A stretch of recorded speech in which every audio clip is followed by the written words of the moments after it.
Jeste li ikada posijali mrkvu, a onda dobili gust tepih biljaka koje morate satima prorjeđivati? Ili još gore, sjeme uopšte nije niknulo? Kod sitnog sjemena ne odlučuje samo kvalitet sjemena, odlučuje način sjetve. Jedan pogrešan potez, previše dubine ili malo jače zalijevanje mogu uništiti cijeli red. Danas ću vam pokazati kako da posijete sitno sjeme pravilno, ravnomjerno i bez kasnijeg mučenja sa prorjeđivanjem. I otkriti ću vam grešku koju većina vrtlara pravi, a zbog koje mrkva i peršin slabo niču. Zašto je sitno sjeme problem? Sjeme kultura poput mrkve i peršina je izuzetno sitno. Lagano je, lako ga vjetar pomjeri, a pri sjetvi često ispadne previše na jednom mjestu. Rezultat je pregusta sjetva, nepravilni razmaci, slabo razvijen korijen i nepotrebno prorjeđivanje. Ali to se može izbjeći. Prvi trik je miješanje sjemena sa suhim pijeskom. Ovo je najjednostavnije. Pomiješajte jedan dio sjemena sa 5 do 10 dijelova suhog sitnog pijeska.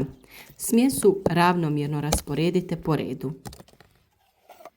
Ja sam koristila umjesto pijeska zeolit. Zeoliti su prirodni rijetki minerali vulkanskog podrijetla, a sadrži silicij, kalij, kalcij, magnezij, mangan, natrij i željezo. Zeolit veže hranjive materije, poboljšava strukturu zemljišta i stabilizira pH vrijednost. Zemljište je prozračnije i rastresitije. U borbi protiv suše daje dobre rezultate jer ima osobinu vezivanja vlage. Posebno je koristan jer smanjuje stres kod mladih biljaka. Osim što postižemo ravnomjerno sijanje, imamo i ove druge dobrobiti zeolita. Sada je dostupan u svim bolje opremljenim vrtnim centrima, pa ukoliko ga uspijete pronaći, isprobajte ovaj prirodni prah i uradite korak više ka uspjehu. Zašto je ovaj način sjetve dobar? Sjeme se ravnomjernije rasporedi, ne pada u grudama, manje ga potrošite, razmak je prirodniji, a ovo je posebno korisno kod većih gredica. Drugi trik je sličan prvom, miješanje sa drvenim pepelom. O dobrobitima pepela smo dosta govorili. Osim što ima hranjive tvari dostupne biljkama, koristan je za popravljanje strukture tla, korekciju pH vrijednosti i obranu od štetnika. Prednosti su bolja kontrola i raspoređivanje sjemena, ravnomjernije nicanje, blagi dodatak kalija u tlo te smanjenje dodatnih poslova kao što je prorjeđivanje. Važno je koristiti samo čisti pepeo nastao sagorjevanjem drveta. Treći trik za ravnomjernu i bržu sjetvu mrkve koristite papirnate ubruse. Na papirnate trake pomoću mješavine brašna i vode kao ljepilom rasporedite sjeme mrkve. Trake se zatim polažu u plitke brazde i prekrivaju tankim slojem zemlje.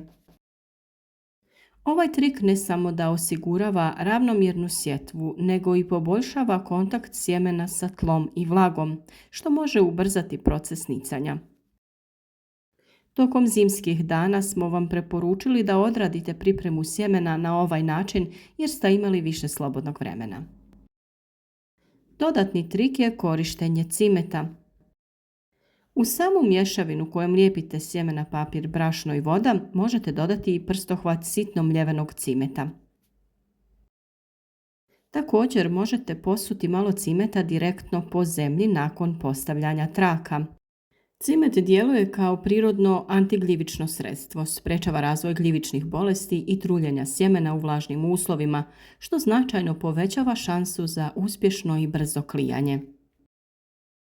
Ukoliko niste pripremili trake, možete to odraditi i na drugi način. Pripremite plitke redove, zalijte ih vodom da se slegnu, razvucite papirnu traku. Rasporedite sjeme na željeni razmak te pospite cimet. Nakon toga prekrijte sa tankim slojem zemlje ili komposta te zalijte. Cimet će spriječiti i različite štetnike da oštete sjeme prije nicanja. Mnogi su se žalili da im mravi raznesu sjeme mrkve, pa ćete sa ovim trikom odbiti i mrave iz tog dijela vrta. Zašto je ova metoda korisna? Sjeme je ravnomjerno raspoređeno, što znači manje prorjeđivanja nakon klijanja. Zemlja neće biti zbijena jer je sjeme već postavljeno u pravilnim razmacima. Cimet pomaže u zaštiti mladih biljaka od bolesti bez upotrebe hemije. Dodatni savjet za brže nicanje. Jedan trik koji može pomoći u ubrzavanju nicanja jeste namakanje sjemena mrkve 24 sata u mlakoj vodi ili čaju od kamilice. Kamilica djeluje kao prirodni stimulator klijanja, dok namakanje omekšava sjemensku ljusku, što omogućava brže klijanje. Četvrti važan korak je pravilna priprema redova. Napravite plitke, ravne redove bez grudvi. A prije sjetve lagano navlažite zemlju. Ne smije biti blatnjava, ali mora biti vlažna. Vlažno tlo omogućava bolji kontakt sjemena i brže klijanje. A najvažniji dio je upravo ta dubina sjetve. Ovo je greška broj 1. Sitno sjeme se ne smije sijati duboko. Opšte pravilo jeste da se sjeme sije na dubinu 2 do 3 puta veću od njegove veličine. Kod mrkve to znači pola do 1 cm dubine, a kod peršina oko 1 cm. Ako ovako sitno sjeme posijete dublje, klijanje traje duže, biljka troši više energije, mladica teško probija površinu i može doći do truljenja. Mnogi vrtlari misle da će dubljom sjetvom zaštititi sjeme, ali upravo suprotno, tako ga uguše. Nakon sjetve dovoljno je tanko prekriti prosijanom zemljom ili kompostom. Što nas dovodi do koraka broj 5, prekrivanje redova prosijanim kompostom. Umjesto teške zemlje koristite sitno prosijani kompost. Prednosti su lakše nicanje, bolja struktura, ravnomjernija vlaga, manje isušivanje, a sloj mora biti tanak. 6. korak je lagano sabijanje nakon sjetve. Nakon što prekrijete sjeme, lagano pritisnite nekom daskom ili rukom. Time osiguravate kontakt sjemena i zemlje, zadržavate vlagu i ubrzavate klijanje. Ali pazite, ne smijete previše pritiskati i pretjerati. 7. korak je najvažniji, održavanje vlage. To je presudno kod mrkve. Mrkva posebno zahtjeva stalnu vlagu tokom klijanja. Najčešće greške su prejako zalijevanje koje ispere sjeme i presušivanje površinskog sloja. Najbolje je lagano orošavati dok biljke ne niknu. Još jedan mali trik za sve one koji imaju strpljenja. Ako želite savršenu preciznost za male gredice, koristite čačkalicu. Navlažite vrh, zalijepite jedno po jedno sjeme i postavite ih na razmak od 2 do 3 cm. Sporije ide, ali rezultat je savršen. Možemo zaključiti da sitno sjeme ne traži više rada, ali traži više preciznosti. Ako ne sijete preduboko, održavate vlagu, koristite neku od metoda ravnomjerne raspodjele, dobiti ćete ujednačene redove, manje prorjeđivanja, jače biljke, bolji razvoj korijena. I zapamtite, kod sitnog sjemena dubina odlučuje uspjeh.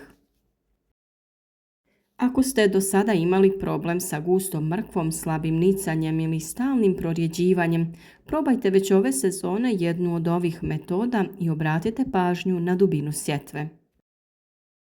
Sitno sjeme ne oprašta greške, ali kada ga pravilno posijete, rezultat je razlika koja se vidi već nakon prvog nicanja. A sada mi napišite u komentar kako vi sijete mrkvu, klasično ili koristite neki vlastiti trik. Da li ste imali problem sa slabim nicanjem? Volim da čitam vaša iskustva jer svi učimo jedni od drugih. A ako vam je video bio koristan, podržite ga lajkom jer time pomažete da ga vidi više ljudi koji imaju isti problem. Zapratite naš kanal ako već niste jer uskoro slijedi video o najčešćim greškama koje uništavaju mlade presadnice. Vidimo se u sljedećem videu, a do tada neka vam vrt bude zdrav i rodniji nego ikad.